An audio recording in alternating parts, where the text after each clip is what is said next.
In front of me is Samsung Galaxy Tab A11 and today I would like to show you how you can change display refresh rate.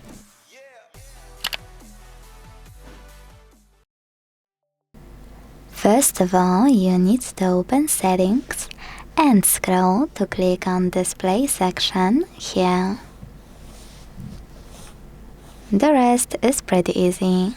After scrolling down again, you will see Motion Smoothness section.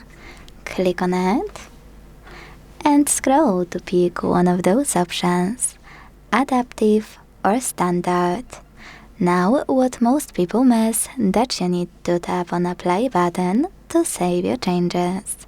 So make sure to do that and wait. As you can see, after a few seconds, my screen refresh rate was successfully changed. Thanks so much for watching. If you enjoyed this video, don't forget to leave a like, comment and subscribe. Bye!